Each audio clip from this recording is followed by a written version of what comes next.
Narendra Modi, JP Nadda, Amit Shah, Dilip Saikia আৰু কোন? আৰু হৈছে বাক্সা জিলাৰ কাৰ্যকৰ্তা, বাক্সা জিলাৰ কাৰ্যকৰ্তা। বহুত বহুত ধন্যবাদ। আজি হিমন্ত বিশ্ব শৰ্মা কাৰ্যকৰ্তাই, ঠিক আছে, একেলগে আপোনালোকৰ লগত আজিৰ আমাৰ সভাত উপস্থিত ভাৰতীয় জনতা পাৰ্টিৰ সন্মানীয় সভাপতি দিলীপ শইকীয়া ডাঙৰীয়া, সন্মানীয় সাংগঠনিক সম্পাদক ৰবীন্দ্ৰ ৰাজু ডাঙৰীয়া, মন্ত্ৰী ৰঞ্জিত দাস ডাঙৰীয়া, মন্ত্ৰী জয়ন্ত মল্ল বৰুৱা ডাঙৰীয়া, জিলা সভাপতি দীনেশ বসু ডাঙৰীয়া, বিধায়ক ফণীধৰ তালুকদাৰ ডাঙৰীয়া, গৌতম দাস ডাঙৰীয়া, অশোক ভট্টৰাই ডাঙৰীয়া, ডক্টৰ মৃগাংক তালুকদাৰ ডাঙৰীয়া, মহেশ দেউৰী ডাঙৰীয়া, ৰাকেশ দাস ডাঙৰীয়া, পৰিতোষ ৰয়, কল্যাণ গগৈ ডাঙৰীয়াকে আদি কৰি মঞ্চত উপবিষ্ট বিশিষ্ট ব্যক্তিসকল, বাক্সা জিলাৰ আটাইকেইটা পৰিষদীয় সমষ্টিৰ পৰা অহা ভাৰতীয় জনতা পাৰ্টিৰ কাৰ্যকৰ্তাসকল, আই মাতৃসকল, যুৱক যুৱতী, বন্ধু বান্ধৱীসকল, পোনপ্ৰথমে আজি এই জালাহত সমবেত ভাৰতীয় জনতা পাৰ্টিৰ কাৰ্যকৰ্তাসকলক মই ধন্যবাদ আৰু অভিনন্দন জনাইছো। যোৱা পৰহি দিনাখন আমি ওদালগুৰিত আছিলোঁ, কালি আমি তামোলপুৰত আছিলোঁ, বাগানপাৰাৰ কিছু ৰাইজক আমি তামোলপুৰতো লগ পাইছিলোঁ আৰু আজি জালাহত। এই তিনিওটা দিনত কাৰ্যকৰ্তাসকলৰ যিমান উৎসাহ মই দেখা পাইছোঁ, মই নিশ্চিত যে এইবাৰ আমি বিটিচিৰ ইলেকশ্যনত চমকপ্ৰদ ফলাফল দেখুৱাবলৈ সক্ষম হ'ম, তাত কোনো সন্দেহ নাই। 7 তাৰিখে কোকৰাঝাৰলৈ যাম, 9 তাৰিখে চিৰাঙলৈ যাম আৰু জুলাই মাহৰ শেষৰ পৰা মই প্ৰতিটো পৰিষদীয় সমষ্টিলৈকেও আপোনালোকক লগ কৰিবৰ কাৰণে যাম। আমি সকলোকে লগ কৰিম। আজি আমাৰ মিটিঙত বুথ সভাপতি কিমান আহিছে? বুথ সভাপতিসকল থিয় হওকচোন। সকলো বুথ সভাপতি থিয় হওক। বঢ়িয়া, ঠিক আছে, বহক আপোনালোক। এতিয়া মই আপোনালোকক দুটামান কথা ক'ব খোজো। আপোনালোকে সকলোৱে জানে যে বিটিচিত ইলেকশ্যন হ'ব, জানে নে নাই? কেতিয়াকৈ ইলেকশ্যন হ'ব কওকচোন? কেতিয়াকৈ ইলেকশ্যন হ'ব? ছেপ্টেম্বৰ। ইলেকশ্যন ঘোষণা হ'ব আগষ্টৰ শেষৰ সপ্তাহত আৰু ছেপ্টেম্বৰ মাহত ইলেকশ্যন হ'ব আৰু দুৰ্গা পূজাৰ আগতে ইলেকশ্যনৰ ৰিজাল্ট দিব। ভাল হ'বনে বেয়া হ'ব? পূজাৰ পিছত হ'ব লাগে নে পূজাৰ আগতে হ'ব লাগে? ঠিক আছে, পূজা হ'ব। পূজাৰ পিছত কিন্তু আপোনালোকে ৰেষ্ট ল'ব নোৱাৰে। তাৰ পিছত আকৌ বিধানসভাৰ কাৰণেও লাগিব নে নালাগিব? আমাৰ মানস নতুন সমষ্টি হৈছে, বাক্সা সমষ্টি হৈছে। আমি বিটিচিটো জিকিব লাগিব আৰু বিধানসভাটো জিকিব লাগিব নে নালাগিব? এতিয়া আপোনালোকে কওক, কেইটা সিটত ইলেকশ্যন খেলিব মন আছে? কেইটা সিটত ইচ্ছা আছে? খেলিব কেইটা সিটত ইচ্ছা আছে? আৰু জিকিব কেইটা সিটত ইচ্ছা আছে? 5টাত খেলিব, 5টাতে জিকিব। পাক্কা? একদম পাক্কা? বাপৰে, সঁচাইনে? মোক এটা কথা কওকচোন, মথনগুৰিত জিকিব নে হাৰিব? ছাৰ, মথনগুৰিৰ পৰা কোন কোন আহিছে থিয় হওক। একদম পাক্কা জিকিব? পাক্কা?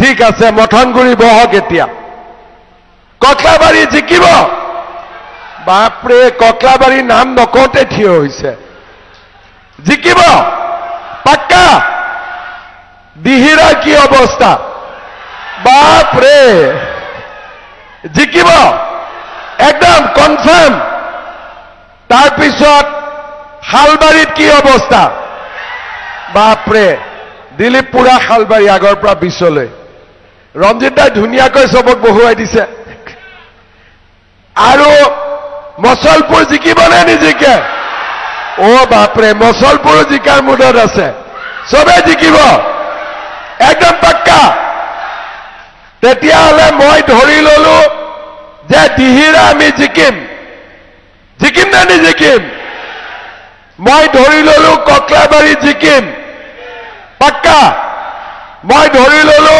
মঠনগুৰি জিকিম মই ধৰি ললো শালবাৰী জিকিম মই ধৰি ললো মছলপুৰ জিকিম বাগানপাৰাৰ কোন আহিছে ইয়াতে আজি আচ্ছা বাগানপাৰা যোৱাকালি তামোলপুৰ গৈছিলে হয়নে নহয় আচ্ছা বাগানপাৰা কেইটা বুথ 23টা বুথ কোন আহিছে উঠকচোন বাগানপাৰা ঠিক আছে কালি বাগানপাৰা ৰাইজক মই তামোলপুৰতো লগ পাই আহিছো হয়নে নহয় এতিয়া আজি আপোনালোকে জিকিম বুলি ক'লে আৰু আমি ইয়াতে সংকল্পও ললো যে আমি ইলেকশ্যন জিকিম কিন্তু ইলেকশ্যন জিকিবৰ কাৰণে আমি কেইটামান কাম কৰিব লাগিব ইয়াতে আমাৰ যিসকল বুথৰ সভাপতি আছে তেওঁলোকক মই এটা অনুৰোধ কৰিম প্ৰত্যেকটো বুথৰ এটা আমাক কমিটি লাগিব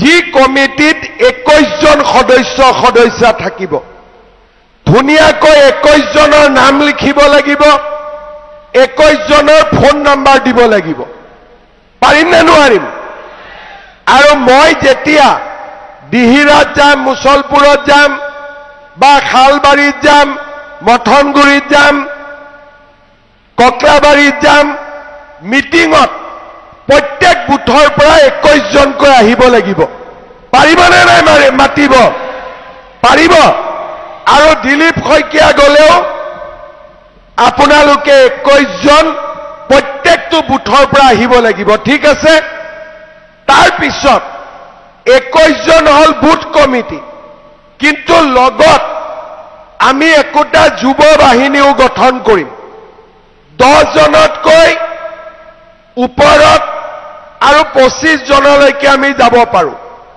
এই ল'ৰা ছোৱালীৰ নাম টাইপ কৰি ফোন নম্বৰৰ সৈতে মোক দিব মই ৰাখি থৈ দিম পিছত কামত আহিব কি কৰিব লাগে মই পিছত কৰিম সকলোৰে নাম তালিকা ফোন নম্বৰ লিখি মোক দিব লাগিব হ'ব এতিয়া ৰাইজক মই দুই এষাৰ কথা কম যাতে আমি বিটিচিত কিয় ইলেকশ্যন খেলিম তাৰ বিষয়ে আপোনালোকৰ ধাৰণা যাতে স্পষ্ট হয় কোনোবাই ক'ব যে এইবাৰ বিজেপিৰ কণ্টেষ্ট ইউপিপিএলৰ লগত কোনোবাই ক'ব বিজেপিৰ কণ্টেষ্ট বিপিএফৰ লগত আমাৰ উদ্দেশ্য কাৰো লগত কণ্টেষ্ট কৰা নহয় আমাৰ উদ্দেশ্য হল বিটিআৰত কেনেকৈ আমি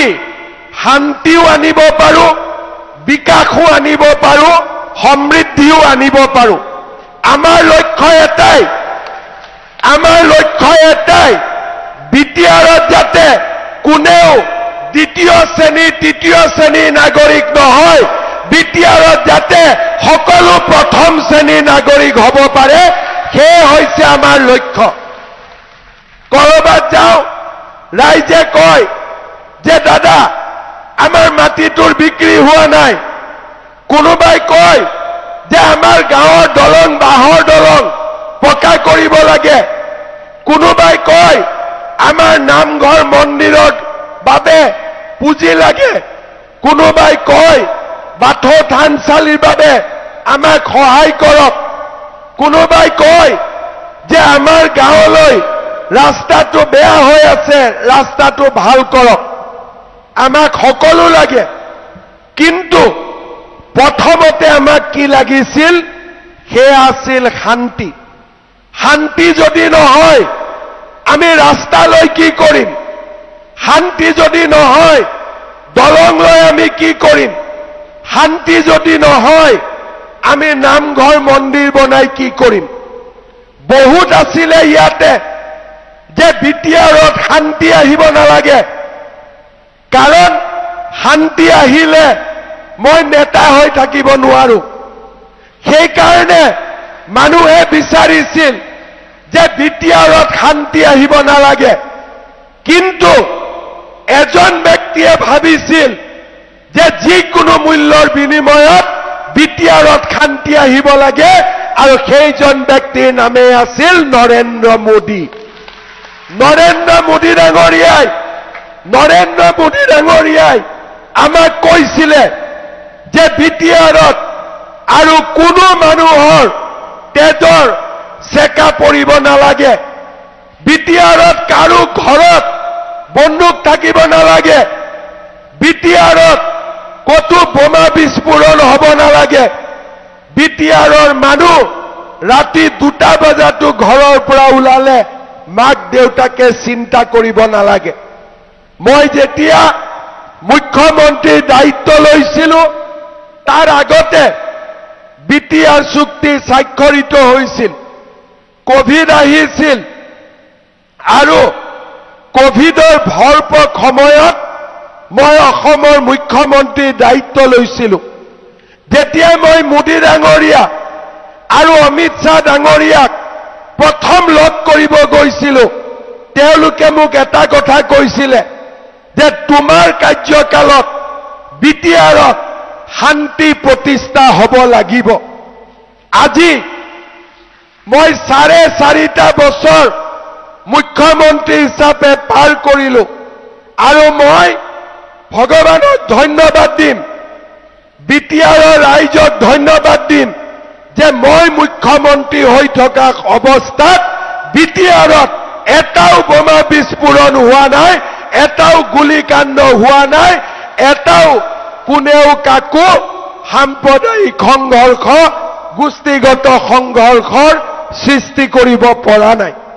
শ্ৰদ্ধাৰ ৰাইজ, আমাৰ দায়িত্ব আছিলে যে আমি বিটিআৰত শান্তি আনিম। আজি মই আপোনালোকক ধন্যবাদ জনাম যে আপোনালোকৰ বাবে আপোনালোকে আমাক যি শক্তি দিছিলে, যি সাহস দিছিলে, আমি বিটিআৰত শান্তি আনিব পাৰিলো। কিন্তু শান্তি শেষ নহয়। শান্তি অহাৰ পিছত আমাক কি লাগিব? বিটিআৰত উন্নতি লাগিব। বিটিআৰৰ ডেকা ল'ৰা ছোৱালীয়ে জাতি ধৰ্ম বৰ্ণ নিৰ্বিশেষে চৰকাৰী চাকৰি পাব লাগিব।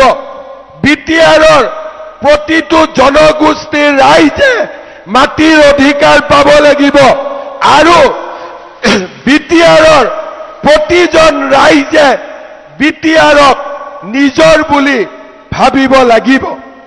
আজি 5টা বছৰ আমি শান্তিৰ বাবে কাম কৰিলো, আৰু অহা 5টা বছৰ আমি বিটিআৰত শান্তিৰ পিছত প্ৰগতি আনিম, বিকাশ আনিম, সকলোকে সমান অধিকাৰ দিয়াৰ বাবে আমি কাম কৰিম।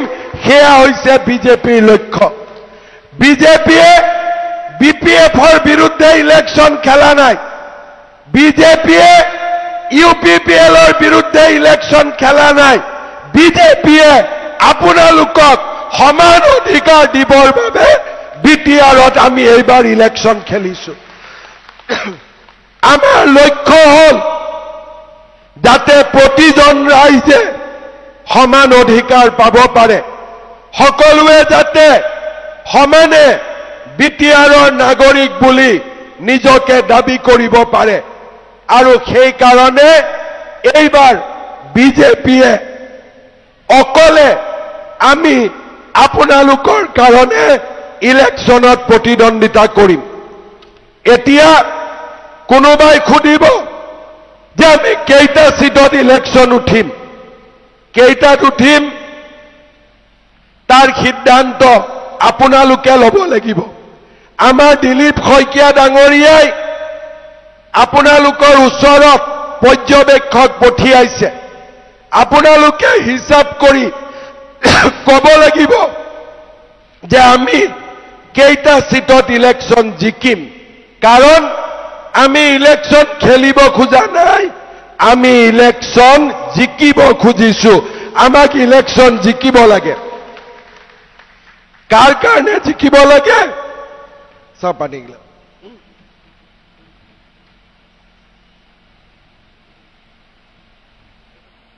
কাৰ কাৰণে জিকিব লাগে? আপোনালোকৰ কাৰণে বিজেপি এইবাৰ ইলেকশন জিকিব লাগিব।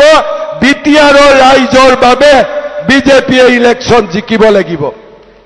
কোনোবাই মোক কয় দাদা ইলেকশন খেলিব লাগে। খেলি লাভ নাই যদি আমি নিজিকো। খেলিম য'ত আমি জিকিম। আৰু সেইকাৰণে আপোনালোকে সংগঠন সুদৃঢ় কৰক যাতে আমি প্ৰত্যেকটো সিটতে ইলেকশন খেলিব পাৰো আৰু ইলেকশন জিকিব পাৰো।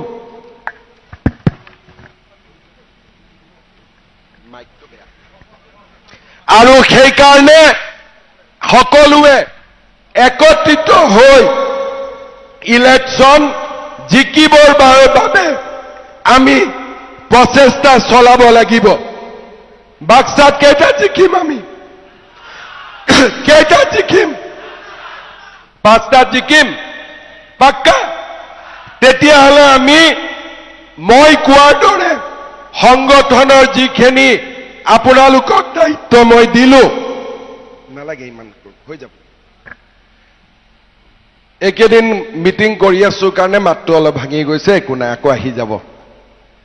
সেইকাৰণে আপোনালোকে সকলোৱে 5টা সিটতে আমি যাতে জিকিব পাৰো তাৰ বাবে সাংগঠনিক শক্তি বঢ়াওক আৰু ইলেকশনত যাতে আমি জিকো তাৰ বাবে আপোনালোকে আপ্ৰাণ প্ৰচেষ্টা কৰক। শ্ৰদ্ধা ৰাইজ, আৰু এটা কথা মনত ৰাখিব, বিটিআৰত ইলেকশন জিকাই আমাৰ শেষ লক্ষ্য নহয়।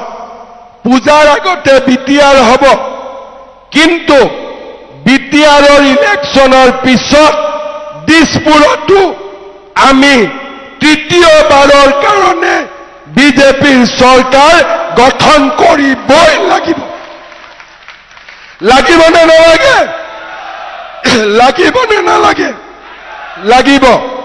আৰু তৃতীয়বাৰৰ বাবে যদি আমি বিজেপিৰ চৰকাৰ গঠন কৰো, বিটিআৰতো বিজেপি বিজয়ী হয়। কি পানী এইটো?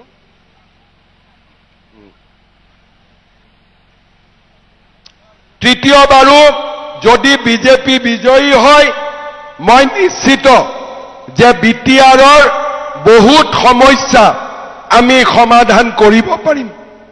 দিল্লীত বিজেপি, দিছপুৰত বিজেপি আৰু কোকৰাঝাৰতো বিজেপি। কেনেকুৱা হ'ব? কেনেকুৱা হ'ব? ভাল হ'বনে নহ'ব? দিল্লীত দিল্লীত কোন? দিছপুৰত কোন? কোকৰাঝাৰত কোন? বাস যদি দিল্লীত বিজেপি, দিছপুৰত বিজেপি আৰু কোকৰাঝাৰতো বিজেপি, লগত যোন থাকিব থাকিব, কিন্তু যদি তিনিওটা জায়গাত আমাৰ চৰকাৰ হয়, বিটিচিৰ বাবে ডাবল ইঞ্জিন নহয়, বিটিচিৰ বাবে ট্ৰিপল ইঞ্জিন হ'ব। হয়নে নহয়? এখন ৰেলগাড়ী আৰু তিনিটা ইঞ্জিন। ভাল হ'বনে নহ'ব? কেইটা ইঞ্জিন? দিল্লী, দিছপুৰ, কোকৰাঝাৰ। কেইটা ইঞ্জিন? আৰু এবাৰ কওক, কেইটা ইঞ্জিন?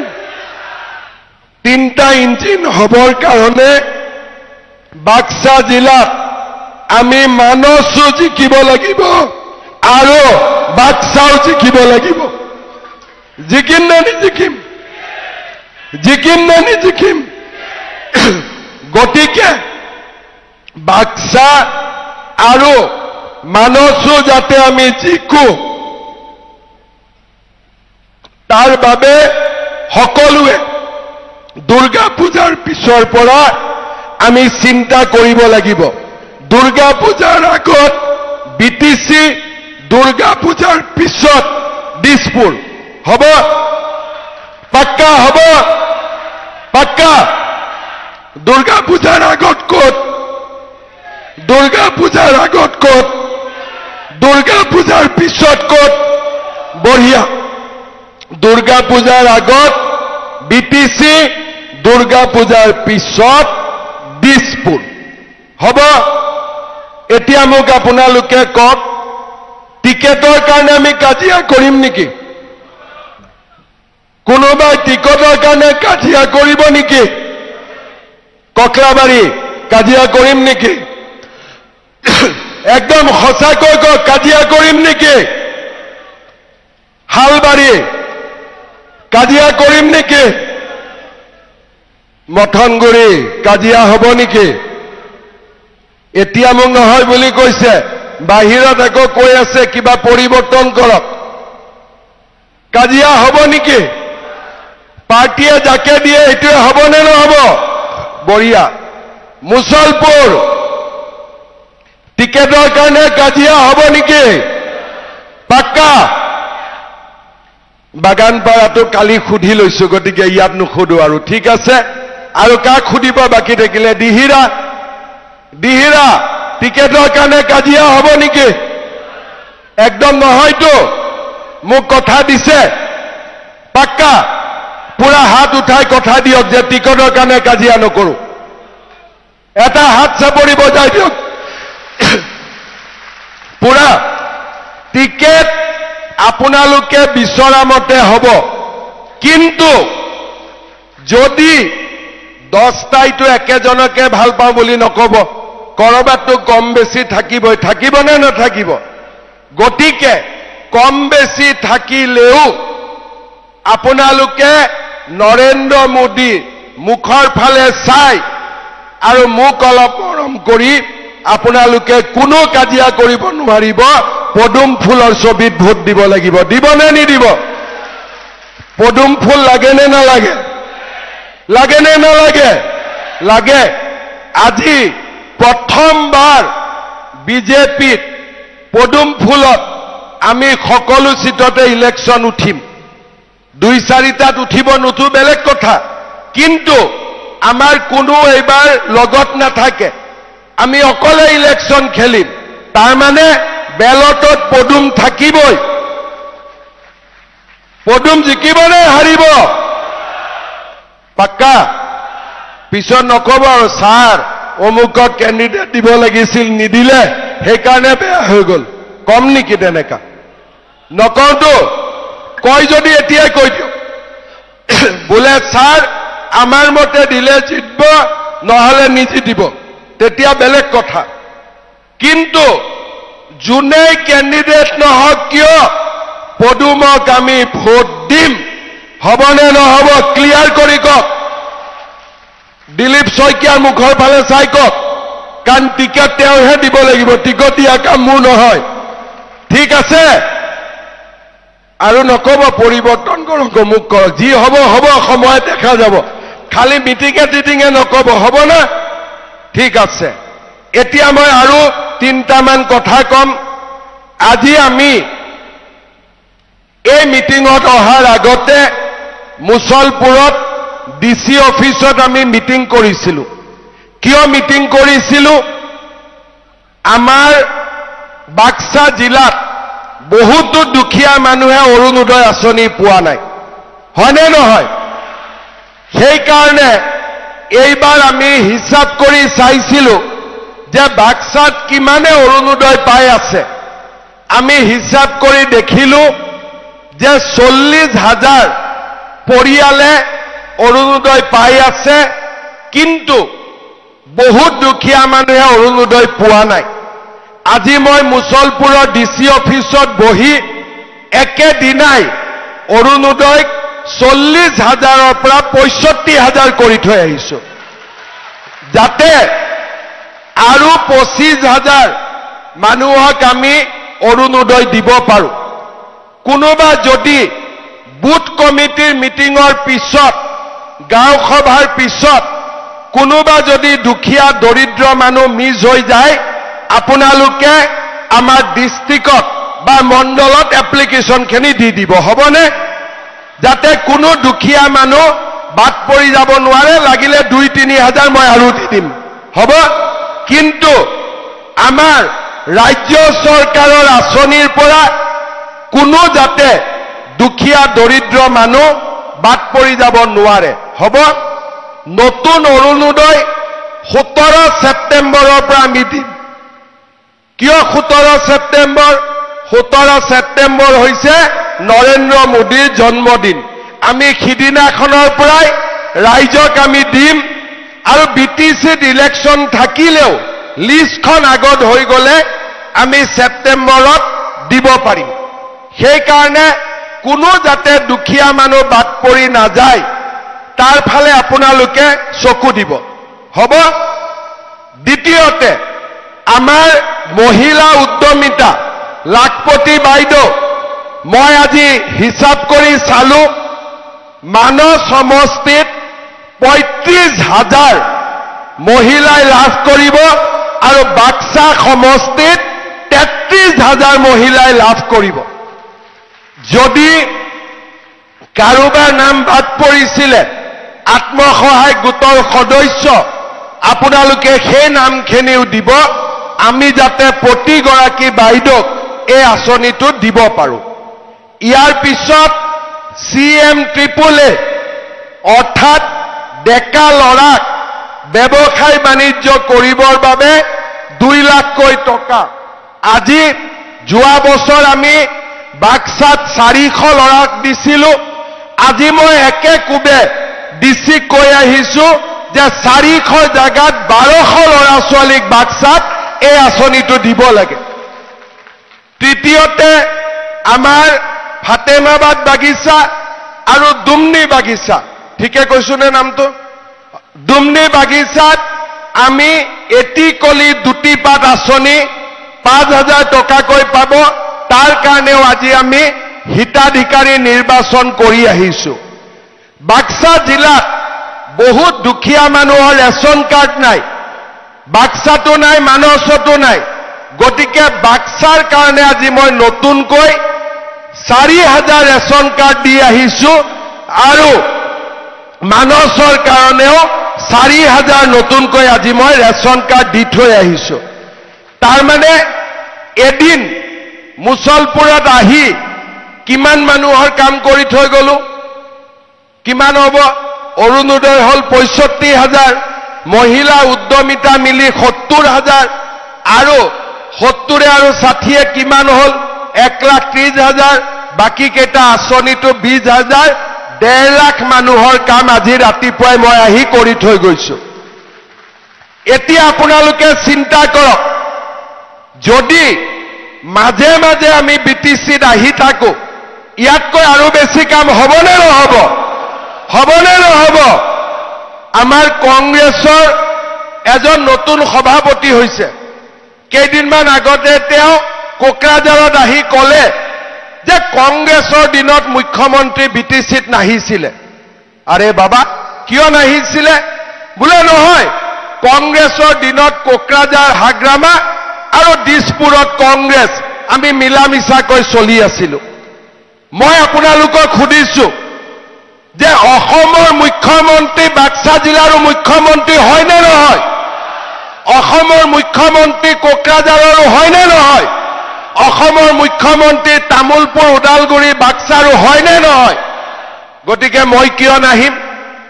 মই যদি মুখ্যমন্ত্ৰী হয় আপোনালোকৰ ওচৰত আহিব লাগিব নে নালাগিব? আমি বিচাৰো যে BTRৰ ৰাইজ দিছপুৰলৈকে যাওক, কোনো আপত্তি নাই। কিন্তু মই যেতিয়ালৈকে অসমৰ মুখ্যমন্ত্ৰী থাকিম মই বিটিআৰত আহিয়ে থাকিম মোক কোনেও ৰাখিব নোৱাৰে কাৰণ বিটিআৰৰ ৰাইজেও মোক ভোট দি মুখ্যমন্ত্ৰী পাতিছে ভোট দিছে নে নাই আপোনালোকে এছেম্বলিত ভোট দিয়ে নে নিদিয়ে মোদী ডাঙৰীয়াক প্ৰধানমন্ত্ৰী আপোনালোকে পাতিছে নে নাই পাতা গতিকে মোদী ডাঙৰীয়াও বিটিচিত আহিব মুখ্যমন্ত্ৰীও বিটিচিত আহিব কাজিয়া কৰিবৰ কাৰণে নহয় উন্নতি আৰু বিকাশৰ গংগা বুৱাই আনিবৰ কাৰণে আমি বিটিচিত আহিব লাগে নে নালাগে এই কংগ্ৰেছ পাৰ্টিয়ে কয় তয়ো খা ময়ো খা কোনেও কাকো ডিষ্টাৰ্ব কৰিব নালাগে আমি কওঁ তুমিও নাখাবা আমিও নাখাম বিটিচিৰ মানুহক খুৱাম আৰু সেইটোৱে হৈছে আমাৰ লক্ষ্য ভুল কৈছো নে শুদ্ধ কৈছো তই খা ময়ো খাওঁ কোনেও কতো দিগদাৰ কৰিব নালাগে সেইটো হল এটা নীতি হল তয়ো নাখাবি ময়ো নাখাবি দুখীয়া দৰিদ্ৰক একেলগে খুৱাম কোনটো ভাল এতিয়া আপোনালোকে কওক কংগ্ৰেছৰটো ভাল নে আমাৰটো ভাল কংগ্ৰেছৰটো ভাল নে আমাৰটো ভাল এতিয়া কংগ্ৰেছে জ্ঞান দিয়ে যে বিটিচিত আমি নাহো মাত্ৰ আমাক তোমালোকে সমৰ্থন কৰিবা আমি কৈছো নহয় মই যদি বিটিচিত নাহো দিহিৰাৰ মানুহে মাটিৰ অধিকাৰ কেনেকৈ পাব হয়নে নহয় মই যদি বিটিচিত নাহো ৰাইজে পাগলা দিয়াৰ ওপৰত দুখন দলং কেনেকৈ পাব পাগলা দিয়াৰ ওপৰত এখন দলঙত 250 কোটি টকা বিটিচি অকলে বনাব পাৰিব নেকি ডাঙৰ অসমমালা ৰাস্তা বিটিচি অকলে বনাব পাৰিব নেকি অৰ্থাৎ দিল্লী দিছপুৰ কোকৰাঝাৰ লগ লাগিলেহে বিটিচিৰ কাম হ'ব পাৰে হয়নে নহয় আজি প্ৰধানমন্ত্ৰীয়ে যদি আৱাস যোজনাৰ ঘৰ নিদিয়ে মই অকলে দিব পাৰিম নেকি প্ৰধানমন্ত্ৰীয়ে যদি আয়ুষ্মান ভাৰত নিদিয়ে মই অকলে দিব পাৰিম নেকি প্ৰধানমন্ত্ৰীয়ে যদি কিষাণ সন্মান নিদিয়ে মই অকলে দিব পাৰিম নেকি মই যদি অৰুণোদয় নিদিও কোকৰাঝাৰে দিব পাৰিব নেকি তাৰ মানে কোকৰাঝাৰ দিল্লী দিছপুৰ একেলগ হলেহে আমাৰ বিটিচিৰ উন্নতি হ'ব বিটিচিৰ দৰিদ্ৰ ৰাইজৰ উন্নতি হ'ব ঠিকে কৈছো নে নাই মই যদি ভুল কৈছো মোক শুদ্ধ কৰি দিব মই ঠিক কৈছো নে নাই ঠিক কৈছো যদি ঠিক কৈছো তেতিয়ালে কি বুজিছে দিল্লীটো বিজেপি দিছপুৰতো বিজেপি বাক্সাটো কি লাগিব পদুম ফুল ফুলিব লাগিব এবাৰ ফুলিব নহয় ঠিক আছে কিন্তু এটা কথা মনত ৰাখিব কোনো হাৰিব নালাগে আমি কাকো হৰুৱাব অহা নাই আমি মাত্ৰ বিটিচিৰ ৰাইজ যাতে জিকে বিটিচিৰ যাতে উন্নতি হয় তাৰ কাৰণেহে আমি আপোনালোকৰ মাজত আহিছো আমাৰ একো উদ্দেশ্য নাই নহলে আমিও ক'ব পাৰিলোহেঁতেন তয়ো খা ময়ো খা কোনো আহিব নালাগে গুৱাহাটীত বহি থাক বিটিআৰত যোনে খাইছে খাই থাকক আৰু আমিও দিল্লীৰ দিছপুৰত খাই থাকো মোদী ডাঙৰীয়াই ক'ব যে তই দিল্লীত থাক মই দিছপুৰত থাকো কোনো কতো আহিব নালাগে কিন্তু বিজেপিত এইবিলাক নহব দিল্লীও দিছপুৰত চাব আমি বেয়া কাম কৰি আছো নেকি ঠিক তেনেকে আমিও ৰাইজৰ লগত থিয় হ'ব লাগিব যে বাক্সা জিলাৰ ৰাইজে চৰকাৰী আঁচনি পাইছে নে পোৱা নাই কৰিব লাগিব নে নাই আৰু সেই কাৰণে ৰাইজ এই ইলেকশ্যন আমি কোকৰাঝাৰৰ কাৰণেও খেলিব লাগিব দিছপুৰৰ কাৰণেও খেলিব লাগিব যাতে আমাৰ অসমত বিকাশৰ গংগা সদায় সুন্দৰ কৰি নামি থাকিব পাৰে সকলো জাতি জনগোষ্ঠী একত্ৰিত হৈ থাকিব পাৰে আৰু মই এটা ডাঙৰ লাইন আপোনালোকক কৈছো মনত ৰাখিব কোনো দ্বিতীয় শ্ৰেণীৰ নাগৰিক হ'ব নোৱাৰে সকলো প্ৰথম শ্ৰেণীৰ নাগৰিক হ'ব লাগিব সকলো আমি এটাই বিচাৰো যে দ্বিতীয় শ্ৰেণীৰ নাগৰিক কোনো নাই সকলো প্ৰথম শ্ৰেণীৰ নাগৰিক এইটোৱে হৈছে আমাৰ লক্ষ্য আৰু তাৰ কাৰণে এই ইলেকশ্যনত আমি সকলোৱে প্ৰচেষ্টা কৰিম বিজেপিক জিকাম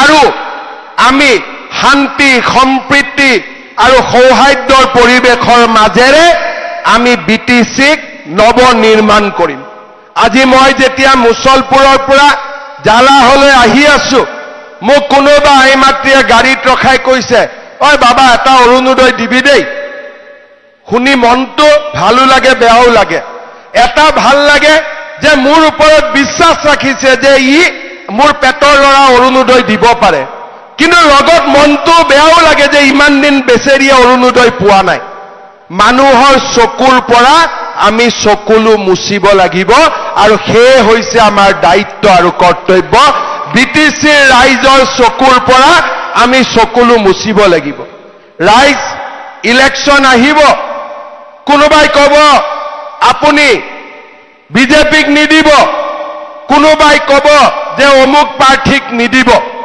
এটাই মনত ৰাখিব যে অহা 5 বছৰ আমি বিটিচিত নতুন উন্নয়ন আনিম বিকাশ আনিম আৰু বিটিচিক আমি অসমৰ ভিতৰতে এটা সুন্দৰ শান্তি সম্প্ৰীতিৰ উদাহৰণ হিচাপে আমি নিৰ্মাণ কৰিব বিচাৰো আৰু তাৰ কাৰণে আমি সকলোৱে একত্ৰিতভাৱে আমি কাম কৰিম এজন শিশুৰ পৰা প্ৰাপ্তবয়স্ক মানুহলৈ সকলোৰে সপোন আমি বাস্তৱত ৰূপায়িত কৰিম আপোনালোকে আশীৰ্বাদ কৰিব আৰু এই 2 মাহ খুব কষ্ট কৰিব ৰাইজৰ মাজত যাব বিভিন্ন সমস্যা আছে শৰণীয়া কছাৰী সাৰ্টিফিকেট পোৱা নাই মদাহী সাৰ্টিফিকেট পোৱা নাই বৰ্মন কছাৰী সাৰ্টিফিকেট পোৱা নাই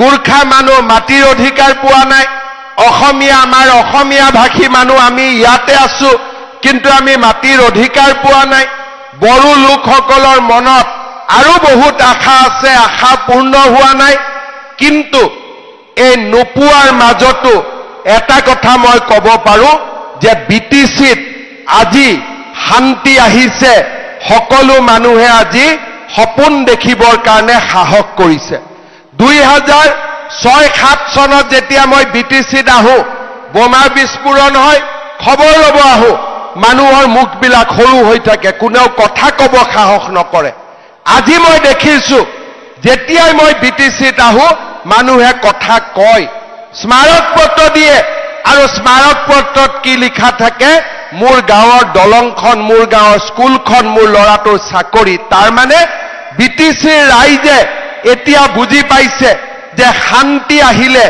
এতিয়া আমাক উন্নতি লাগে বিকাশ লাগে আৰু তাৰ কাৰণে আমি সকলোৱে মিলি কাম কৰিম আৰু মই আপোনালোকক কথা দিছো 5 বছৰ দ্বিতীয়বাৰৰ বাবে বিজেপিৰ চৰকাৰ আহক আৰু কোকৰাঝাৰৰ চৰকাৰতো বিজেপিৰ দায়িত্ব আহক এই বিটিচি পৰিৱৰ্তন হ'ব আৰু এই বিটিচিক অসমৰ ভিতৰতে আমি প্ৰগতিশীল আৰু বিকশিত অঞ্চললৈ ৰূপান্তৰ কৰিম শ্ৰদ্ধা ৰাইজ যোৱা 3 দিন ওদালগুৰি তামুলপুৰ বাক্সাত মই যি ধৰণে ৰাইজৰ বিজেপিৰ প্ৰতি সমৰ্থন দেখিলো অলপ আগতে গাড়ীত আহোঁতে মোক মানুহে ৰখাওঁতে এজন বয়সস্থ মানুহে কৈছে যে বাবা এইবাৰ ৰাইজে মন বান্ধিছে বিজেপি তাৰ মানে ইতিমধ্যে ৰাইজে সিদ্ধান্ত লৈছে যে এইবাৰ বিজেপিক ভোট আমি দিম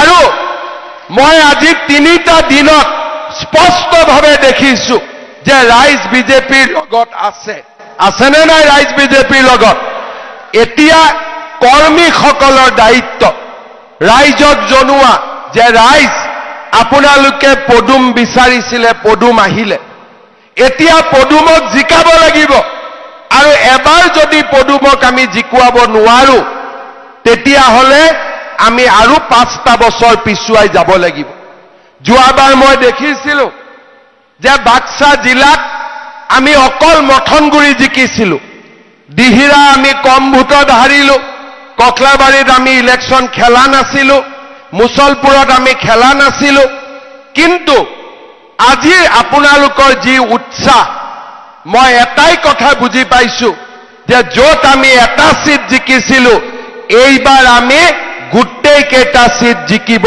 পাৰো তাৰ আজি আপোনালোকে সংকল্প লৈছে শ্ৰদ্ধাৰ ৰাইজ ক'ত উঠিম ক'ত নুঠিম সভাপতি মহোদয়ে সিদ্ধান্ত ল'ব কিন্তু নিশ্চিত যে বিজেপি য'ত উঠিব তাত উঠিবৰ কাৰণে নুঠে জিকিবৰ কাৰণে উঠিব জিকিবৰ কাৰণে আমি উঠিম আৰু আমি বিটিচিৰ ৰাইজক নিৰাপত্তা বিটিচিৰ ৰাইজক শান্তি প্ৰগতি সুৰক্ষা আৰু সম অধিকাৰ দিবৰ বাবে আমি নিৰ্বাচন খেলিম শ্ৰদ্ধাৰ ৰাইজ আপোনালোকক পুনৰ এবাৰ মই মোৰ বিনম্ৰ ভাৱে মই অনুৰোধ কৰিম যাতে সভাপতি মহোদয়ে কোৱাৰ দৰে এই দুমাহ যাতে আপোনালোকে টোপনি নামাৰে ৰাতি টোপনি মাৰিব লাগিব সেইটো হল বায়োলজিক্যাল স্লিপ কিন্তু মনটো টোপনিটো জীয়াই ৰাখিব লাগিব টোপনিটো পদুম দেখা পাব লাগিব যে পদুমতে ভোট পৰিব লাগিব টোপনিটো মানুহে দিনত নিজে দেখা পাব আৰু টোপনিটো পদুম দেখা পাব লাগিব এইকেইদিন সপোনত বাৰে বাৰে পদুমে আহি থাকিব লাগিব একফালে মোদী একফালে পদুম হয় মোদী আহিব লাগিব সপোনত নহলে পদুম আহিব লাগিব তাৰ মানে দিনত আমি যেতিয়া বিজেপিৰ কাৰণে কাম কৰিম ৰাতি সপোনত নিজে নিজে পদুম আৰু মোদী আহি থাকিব দিনত ভাবি থকা কথাটো সপোনতো আহে নে নাহে সেই কাৰণে দিনে নিখাই আমি কাম কৰিম আৰু আজি আমি যেটো ভেটি নিৰ্মাণ কৰিছো মই বাক্সা জিলাৰ সভাপতি আমাৰ সকলোকে ধন্যবাদ জনাম যে সুন্দৰ ভেটি এটা নিৰ্মাণ হৈছে এতিয়া মাত্ৰ আমি মানুহৰ মন জয় কৰিব লাগিব মানুহক গৈ বুজাব লাগিব যে মোদী অহাৰ পৰা বিটিচিত শান্তি হল এবাৰ যদি বিটিচিত মোদীয়ে ভাল ৰিজাল্ট কৰিব পাৰে বিটিচিত উন্নতিও হ'ব প্ৰগতিও হ'ব আমাৰ দুখবিলাক নোহোৱা হ'ব হ'বনে নাই সকলোৱে কষ্ট কৰিব নহয় ঠিক আছে এটা মোৰে মাতটো চক ফাটি গৈছিলে কষ্ট কৰি থকা কাৰণে আকৌ ভাল হৈ গ'ল নে নাই ভাল হয় নিজে নিজে কিয় যে মই ভাষণ দি থাকোতে অলপ দেৰি ৰেষ্টটো ল'ব পাৰিলোহেঁতেন তেতিয়া আকৌ মাতটো ঠিক হৈ গ'লহেঁতেন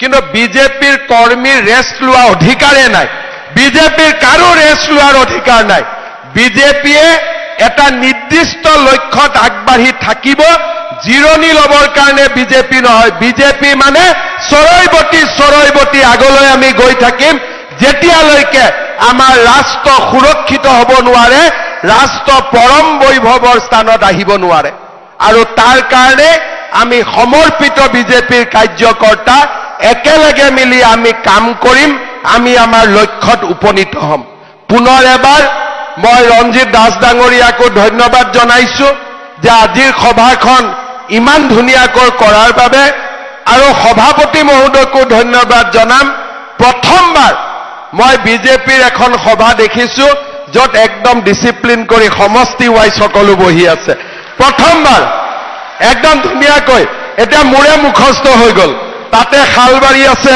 হয়নে ঠিক কৈছো নে ইয়াতে মথনগুৰি আছে ঠিকে কৈছো নে ঠিকে কৈছো ইমান ধুনীয়াকৈ আপোনালোকে কৈ ইয়াত ককলাবাৰী আছে ঠিকে কৈছো নে তাৰ পিছত ইয়াতে মুছলপুৰ আছে ঠিকে কৈছো নে ইয়াতে দিহিৰা আছে ঠিকে কৈছো নে ইমান ধুনীয়াকৈ যদি আমি আজি ইয়াত মিটিং কৰিব পাৰিছো আমি ইয়াত ইলেকশন জিকিবও পাৰিম খাটাং পাৰিম নে নোৱাৰিম একদম এনেকুৱা এটা হাত চাপৰি বজাওক যে সকলোৱে গম পাব যে আমি জিকিমেই আৰু একদম সকলোৱে হোমষ্টে হাত চাপৰি সকলোৱে হাত চাপৰি আমি ইলেকশন জিকিমেই মোৰ লগত ক'ব ভাৰত মাতা কি মোৰ লগত ক'ব ভাৰত মাতা কি নৰেন্দ্ৰ মোদী জেপি নাড্ডা